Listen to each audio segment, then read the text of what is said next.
Hello students, how are you? So today we are going to start our next questions of exercise 2.2 class 8. And now the next question is question number 9. In the ninth question, what is written there? And again I am saying to you, listen the or read the statement carefully to understand the sum. So let me start. The ages of Rahul and Harun. There are two persons. One is Rahul and other is Harun.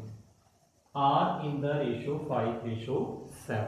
Means first line आपसे क्या कह रही है कि आपके पास दो person हैं राहुल और हरून और उन दोनों की एज का जो रेशो है दैट इज 5:7. ठीक है.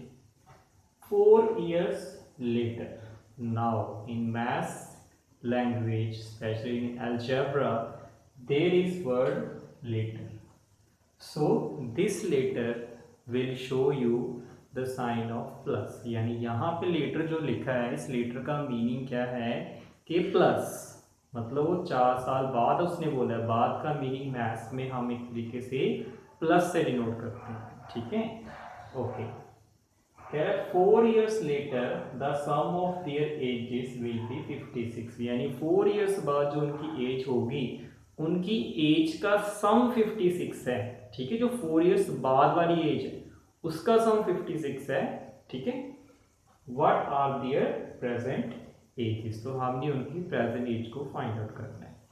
एक बात बेटा हमेशा ध्यान रखना है कि जो स्पेशली रेशो वाले सम लिखे होते हैं स्टेटमेंट में, रेशो गिवन होती है, उन क्वेश्चंस में हम रेशो को ही लेट कर लेते हैं, उनको ही आप कंसीडर कर लेते हो. मीन्स मैं क्या यहाँ पे लेट करूंगा दैट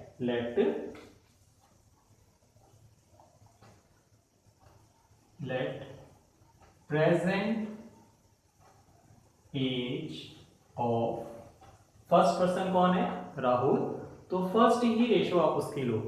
ठीक है.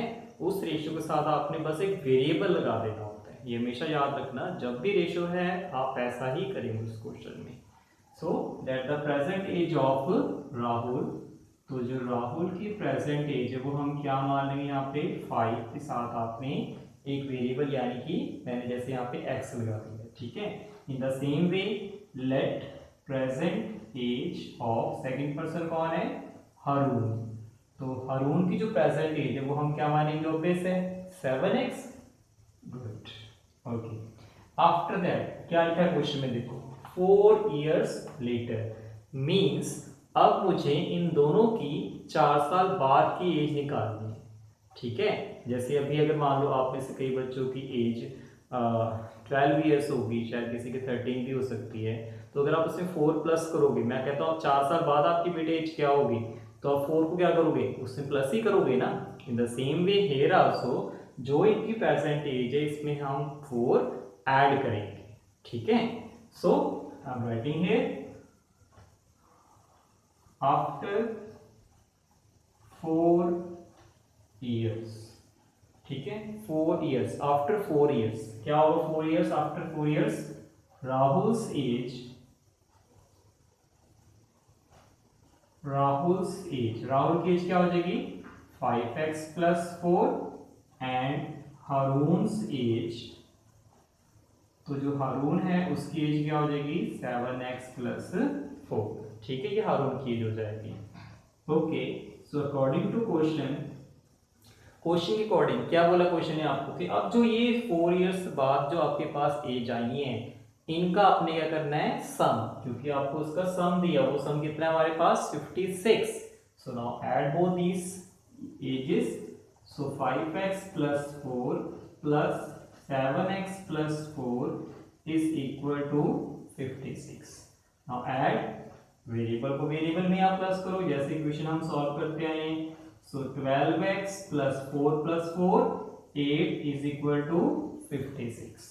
सो 12x is equal to 56 minus 8. 12x क्योंकि ये प्लस है 8 उधर जाके माइनस हो जाएगा, क्योंकि हमेशा एक ही प्रिंसिपल है कि जब भी इक्वेशन सॉल्व करनी है वेरिएबल एक साइड पे होने चाहिए, कांस्टेंट नंबर्स अदर साइड्स पे होने चाहिए.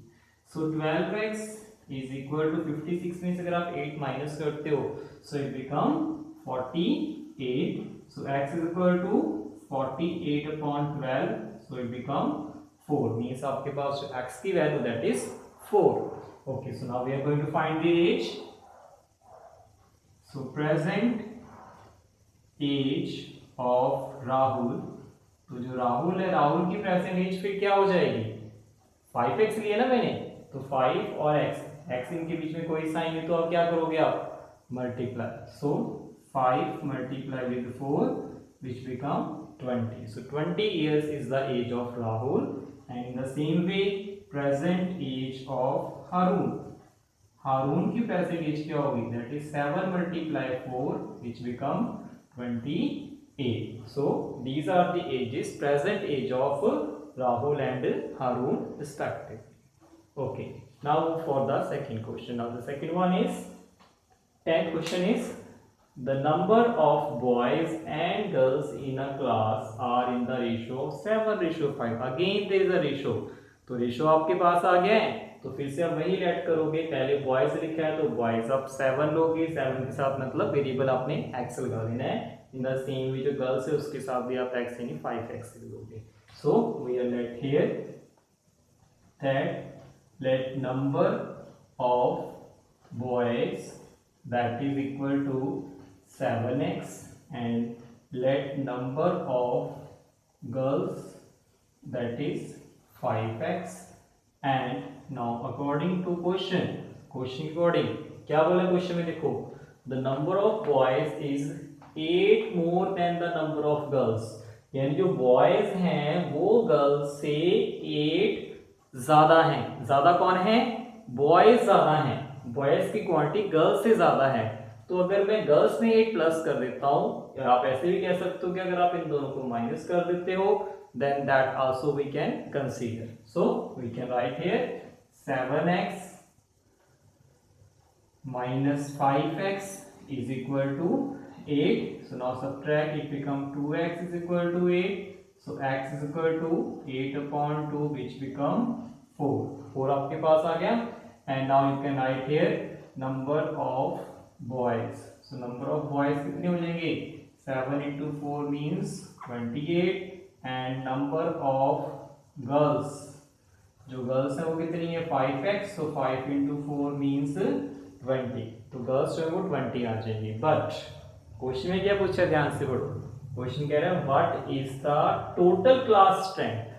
तो क्लास की स्ट्रेंथ पूछ रहा है, तो क्लास में बॉयज भी होते हैं, गर्ल्स भी होते हैं. It means we have to add there, हम इन दोनों को ऐड करेंगे क्योंकि उसने क्लास की स्ट्रेंथ पूछी है. So total students that will be equal to 28 plus 20 which become 48. So class में जो स्टूडेंट्स है वो कितने हैं, 48. Hope student you like this, how my explanation, and if any problem you can ask anytime in the comment section, and please like and share my video. Thank you.